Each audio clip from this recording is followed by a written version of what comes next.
God bless America. Hello, everybody. I am the Talk Radio Protege. This is the Protege program. Thank you so much for joining me. Today, I want to kick off this video with a reading of the First Amendment. In particular, I want to focus on a couple of areas. So let's read the whole thing in its entirety. Congress shall make no law respecting an establishment of religion or prohibiting the free exercise thereof, or abridging the freedom of speech, or of the press, or the right of the people peaceably to assemble and to petition the government for a redress of grievances. Now, I have talked a little bit in passing about this amendment, some in previous videos. Today I want to spend a little extra time talking about that. Who is not allowed to infringe upon these rights according to this amendment? I'll give you a hint. It's the first word of the amendment. Congress. That's right. Congress alone is disallowed from infringing upon the individual right of religion, speech, press, assembly, and petition. That means that all state governments, according to the First Amendment, now the 14th Amendment has changed things a little bit, but according at least to the First Amendment, state governments are allowed to infringe upon these rights. The Supreme Court of the United States is allowed to infringe upon these rights, and the federal branch of the government is allowed to infringe upon these rights. Now, it's probably not in the spirit of the law for those things to be done, but in the letter of the law, it is allowed to be done. The executive, under the letter of the First Amendment, is allowed to restrict the practice of the freedom of press. And the executive branch has done this in the past. We're going to talk about some of that. But first, I want us all to collectively laugh at this CNN opinion column titled, "The Press Isn't the Enemy, It's the Protector." And it's not this title that I want you to laugh at. It's what's coming later. We're going to go through this step by step. We're probably not going to spend a ton of time dissecting it, but we're going to spend quite a bit. The author, Joseph Holt, has a very, very high opinion of the press, as you're going to see in a moment. Joseph Holt is an ethics professor at the University of Notre Dame's Mendoza College of Business. The views expected here are solely the author's view. More opinion articles on CNN. These are the words of Joe Holt. I don't know why, but I want to read this in a really snooty professor voice. It's a sad day for the democracy when the leader of the free world repeatedly calls the press the, quote, enemy of the people, and his chief spokeswoman can't bring herself to say that it isn't so. Yet this is what happened Thursday at the White House press briefing. CNN's Jim Acosta, who was aggressively jeered at the Trump rally Tuesday, asked White House Press Secretary Sarah Huckabee Sanders to acknowledge that the mainstream news media is not in fact the enemy of the people, as Ivanka Trump had done earlier that day. Sanders not only couldn't bring herself to acknowledge that, though given multiple opportunities to do so, but defended the president's stance towards the press as, quote, completely understandable, given his belief that the media is biased against him. Now, I'd like to pause here for a moment. It is undeniable that the media is biased against President Trump. We've talked about these statistics and the numbers that demonstrate that the press is biased against Trump. Can you remember the numbers? I think it was, what was it? In the first year of Trump's presidency, 93% of the reporting was negative. That is a 9 in the tens column, followed by a 3 in the ones column. That is 707% positive. That is outrageous. That is ridiculous. That is unbelievable. How could any president have a 93% negative press coverage in his first year in office? How could this be possible? Especially when compared to the press coverage given to Bill Clinton, George Bush II, and Obama. We've looked at all those numbers as well in previous videos on this channel. You might have to do a little digging, but we have talked about it. Obama is noted for receiving the most positive press coverage in his first year as president of the last 4 presidents. Bush II and Clinton received pretty similar press coverage, but Obama received more than 50% positive. I think it's 58%. Bush II and Clinton both received about 43 or 45% positive coverage in their first year. 45% positive. Trump received 7% positive. And this is in the opinionated pieces. The media is undeniably biased against the president. It's not just his own belief. Let's move along. President Trump ramped up his attack on Thursday night at a rally in Pennsylvania, calling members of the press, quote, horrible, horrendous people. That language is dangerous, and calling the press an, quote, enemy of the people is bizarre. A real enemy of the American people seeking to undermine our democracy would love nothing more than to shut down the press. Now, I don't know about Mr. Holt's imagination here, but I can think of a couple of things that an enemy of the American people seeking to undermine the democracy would love a little bit more than shutting down the press. Now, I think shutting down free elections would be one thing. I think maybe defeating the American military would be another thing. I think stopping the press might be a tertiary goal of someone trying to undermine the American people. Because at least when doing it in a subverted way, this agent that's seeking to undermine the American people might be able to do it without drawing the attention of the press. But let's move ourselves right along. One of the reasons Trump's language about the press is so disturbing is that it suggests Trump would prevent mainstream media from criticizing him if he had the power to do so. That is the likely spirit in which the White House banned CNN reporter Caitlin Collins from the White House press event last Wednesday.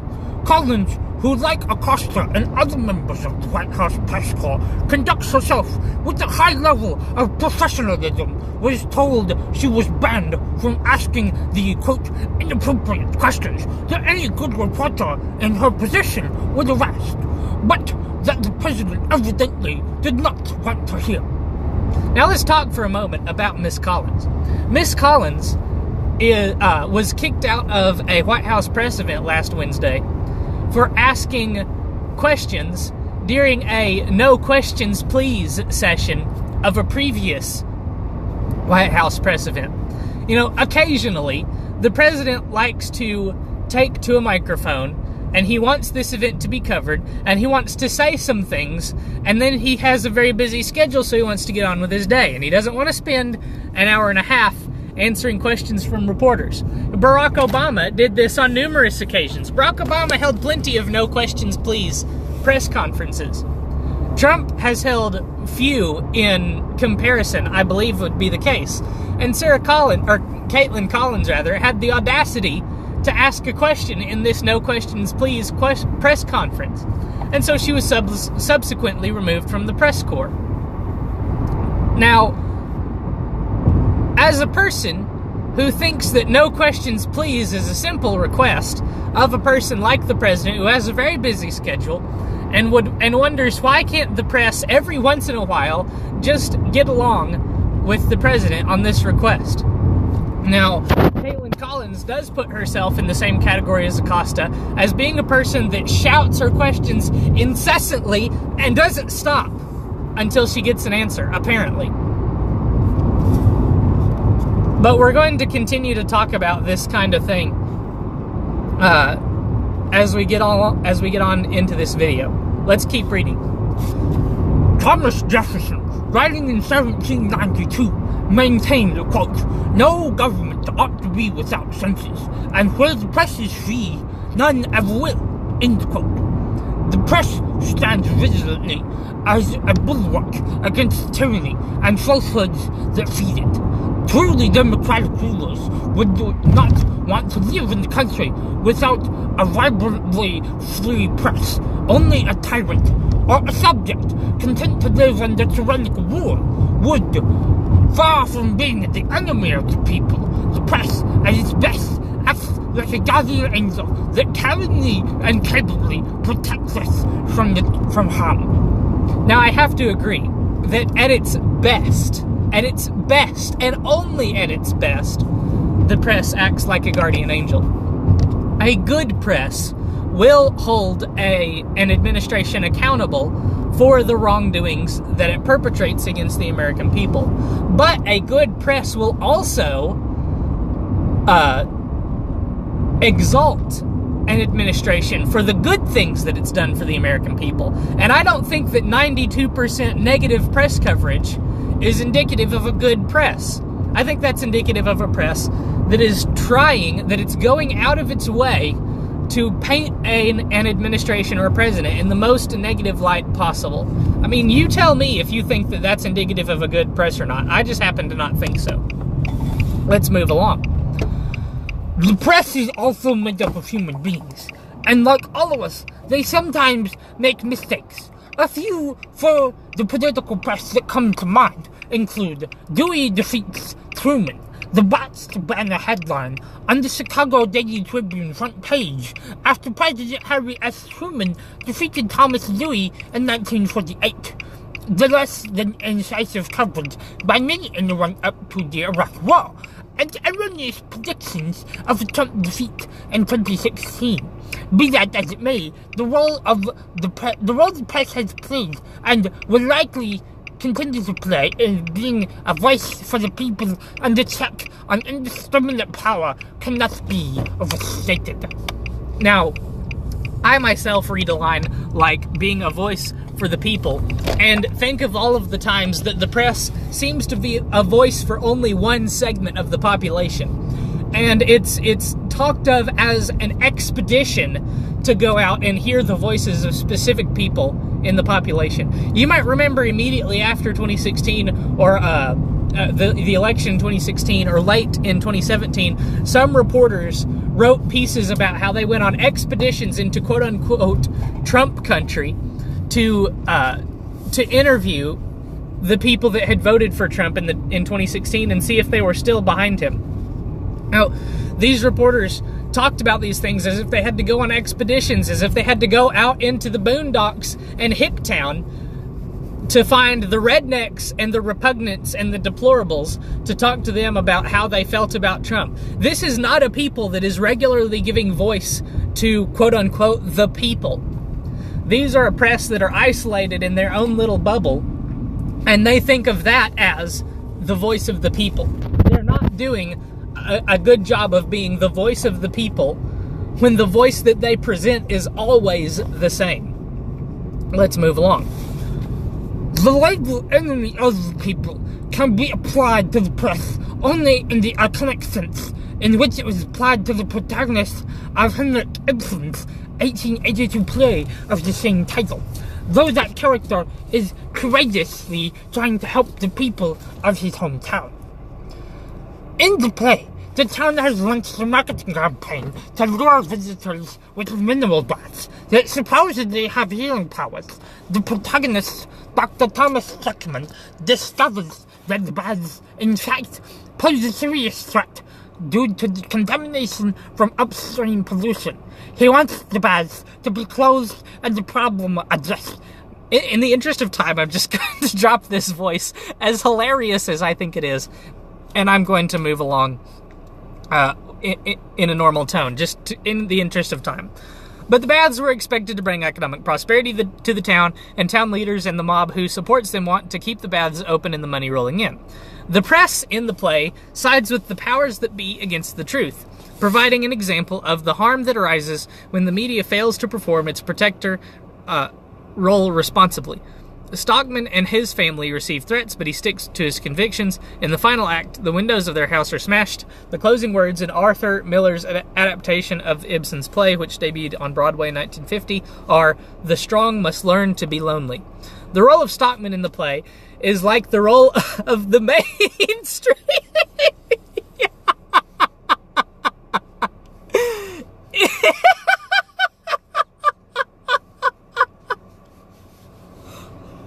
Are you kidding me? You cannot be serious. What? You just said in the previous paragraph that the press in the play sides with the powers that be. This story is not a metaphor for what the press does in good at its best in terms of revealing dangerous information to the people. This is a story of what corruption does to the powers that be, including the press, including the people that have megaphones that are backed by sometimes billions of dollars, that are sometimes backed by powerful politicians, that are sometimes even backed by vast segments of the society that stand to gain from keeping the dangerous information suppressed. You know, I talked in a video yesterday about Tommy Robinson being freed from prison, and Tommy wrote a book. I believe it was Tommy wrote a book called Enemy of the State. Let's see if I can English. Now, it's not Enemy of the People, it's Enemy of the State, but Tommy Robinson is a very similar character to Stockman in that he shares information that the powers that be do not want shared, specifically about Islam and the radical nature of some adherents to Islam that suppresses this information, that and that goes out and commits violent acts against the people at large. It's incredible that someone can read about a play that illustrates what a danger a bad press is to society, and can come out of that saying that the good guy is a metaphor for the press. I can't take the rest of this column seriously. I refuse. The last thing that I want to talk about is this here. I can only assume that this is part of CNN's opinion and not Mr. Holt's opinion, but maybe it is Holt's opinion. But this is the most laughable paragraph. I know I laughed hard at the last one, and I'm not going to laugh as much at this one because I'm so fed up right now with the column. But listen to this. We thank soldiers for their service because they devote themselves to protecting our freedoms, and we should. Now just please, into the column there. I'm going to open my eyes in a few moments. Please don't let the last line of this paragraph still be there. I have to read this, don't I? I have to. But we should also thank the media for the same reason, especially when the stakes have never... Are you kidding me? You can't be serious. This cannot be real. I can't... This must be the Twilight Zone that I've stepped into, where we're drawing a comparison between people that go out and literally risk life and limb, that come home mangled and maimed physically, mentally, and emotionally. We're actually going to compare those people that come home and then get thrown under the bus, that come home and sometimes struggle for years to find a job, that sometimes come home and have to fall back onto welfare after having laid down life and limb for this country. We're actually going to say that the people that work cushy, white-collar office jobs for their six-figure paychecks, demeaning the rest of American people, we're actually going to say that those people deserve a platform as soldiers. Are we really going to do that right now? I think you can understand why this op-ed is being slammed for comparing military to the media. Are you actually going to say that these two individuals are the same? That these two kinds of people are the same? I refuse. I refuse to make this comparison. I will not do it. I think this is an appropriate time to make the transition into the final piece that I was going to read from today. You know, you have Mr. Holt whining and moaning about how Trump is being mean to the media, about how he's calling the media nasty names, about how he is making the media's life harder. And we have no mention in the same op-ed about how Obama undermined press freedom. Well, let's go and read through this. This is an opinion piece that was published over on The Guardian, which I am surprised that The Guardian would host such a piece. But the author, I would like to find the author's name. Sarah Morrison. It was right there in front of me. Sarah Morrison pins this column for the Guardian back in 2016 on March 30th. Let me begin from here. Obama's own track record shows that if anyone isn't being held accountable for the promises he's made, it's Obama himself. On the first day on the job, way back in January 2009, Obama issued a memorandum declaring that his administration was committed to creating an unprecedented level of openness in government. Following that memorandum, the Freedom of Information Act requests that were answered by Obama administration were either 77% of which were either redacted files or nothing at all. That's 12 points higher as of that must be 2016. For 2016, Obama's FOIA requests were 77%, redacted files are nothing at all, up 12 points from the first year of his presidency, meaning that in the first year of his presidency, when he was committed to being the most transparent administration of all, he responded to 65% of FOIA requests with redacted files or nothing at all. This is an administration that prosecutes people for leaking information to the press that would hold it accountable, and which continually obfuscates journalists' and citizens' efforts to extract any information from it at all. This is an administration that claimed repeatedly that emails to and from former deputy let me English for a moment. The emails to and from former Deputy Assistant Secretary of State Philippe Reines did not exist, only to finally reveal that thousands of them did, several years and one lawsuit later. This is an administration that has used the Espionage Act to punish whistleblowers 7 times. Before Obama's presidency, the Espionage Act was used to prosecute government officials who leaked to the media 3 times. Obama, by himself, used the Espionage Act twice as much as all of the administrations that came before him back to the introduction of the Espionage Act. Obama's administration has gone after journalists who report on information obtained from leakers by secretly obtaining months' worth of phone records. That spent 7 years trying to compel the New York Times' James Risen to reveal his sources. That snooped through Fox News' James Rosen's private emails and accused the reporter of possibly being a co-conspirator in order to get a warrant to do so, and to then keep that warrant secret. The Obama administration made it exceedingly difficult for journalists to obtain information from even health and science agencies like the EPA and the U.S. Department of Agriculture, denying requests and restricting access that was once granted. That allows Drug Enforcement Agency to charge $1.4 million to search for its records on El Chapo, a sum that must be paid in full before the agency would begin to fulfill the request. This is an administration that has been happy to present the press with the story it wants the public to know, but then throws every possible roadblock in front of journalists looking for the story that the public deserves to know. It's the kind of journalism that's never been more important. A job well done is more than just handing someone a microphone, Obama said. He's right about that, but it's also a job that he himself has refused to let many journalists do. The press had zero problem bending over, grabbing their ankles, and saying, "Please, sir, may I have another?" when Obama was abusing press freedom. But they will not stop whining and complaining when the American people are simply criticizing the job that the press is doing. The American people can't stand in the way of the press. They simply can't.